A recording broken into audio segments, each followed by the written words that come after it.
This is shipping and receiving for the new building. This is the old building I've just exited. And also known as Big Blue, this building is 100,000 square feet with 40-foot ceilings in the production area over there, which I showed you earlier. And this is the warehousing area with lots of gloves in it. And as we walk back to that blue light, that is a indoor loading dock for trucks to come and go when there's inclement weather. Trucks full of latex for the production of these gloves. There are some walls that need to be completed here, and there's plenty of equipment for that here. And in the back also we see the power structure, which I'll show you up close. This is the power room where we power up the high-speed lines. Further to the power room is the back of the building, Big Blue, and the transformers for power, additional gas, and the older building, and there's the connection of the two. As we walk from the power center and the raw material storage center, we go to finished product storage and shipping receiving, loading docks for Big Blue over there. And we will now enter the original 100,000 square foot building from the southern side of the building. A couple of loading docks here, rooms for hardware and equipment, chemistry room, parts supply, more production support over there, and then here's a packaging room. I would say about 2,000 square feet here for production and finished packaging. From the finished packaging room you can see out into P2, or production area 2, which is also storing latex. And you can also walk through to a support station here, as well as front office, and more of P2 and the central offices, as well as storage, production areas as needed for expansion, and the laboratory, which you'll see later.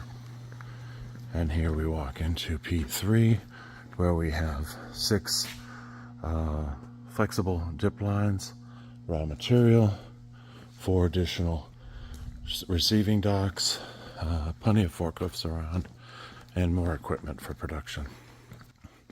A few of the lines need finishing touches. The gloves are ready to go as needed. Those are fentanyl resistant 5mm gloves in 4mm boxes. Going through our power panels, additional storage room. Again, storage area here, thermally controlled, all kinds of specialty lighting, and everything you need to produce gloves or other products, because we've done balloons and many other probe covers, fingercots, and other polymer products in both natural rubber, neoprene, and nitrile. Thank you. Back door and overhead door for P3. Again, production area that will be producing gloves in the very near future. More inventory and raw materials. Plenty of steel work as needed, and packaging. There's some high-tech packaging equipment here in P3 ready to deploy. More electrical panels for each of these dip lines, called flexible dip lines, offering flexibility to produce very unique specialty gloves for various safety applications. Tanks for latex, equipment, and R&D and control panels. As we leave 3 we go back into P1, and here's a rotary polymer molding machine here where we do some droppers. And then here's some mandrels. This is a compounding area at this point in time.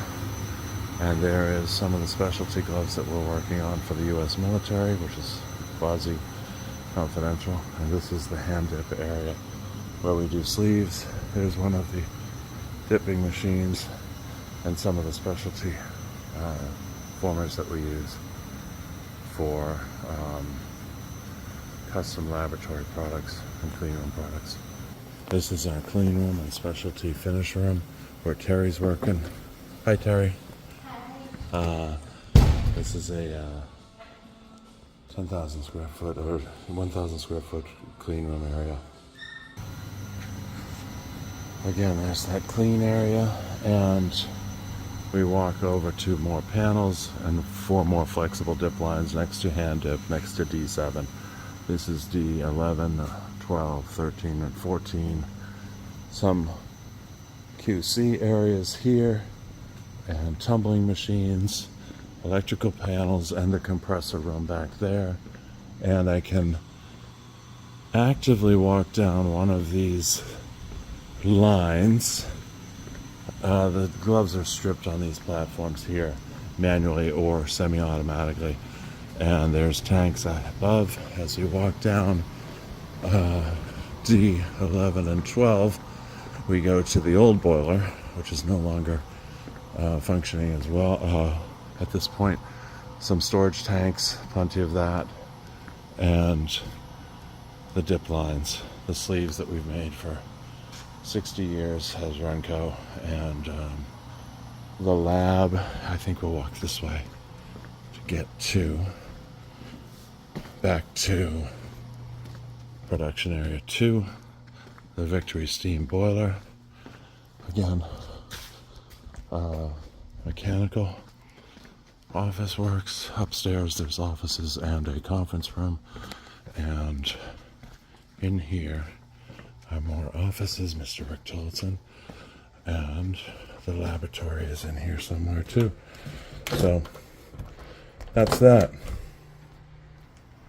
This is the lab where we make things happen of an inventive nature to drive costs down.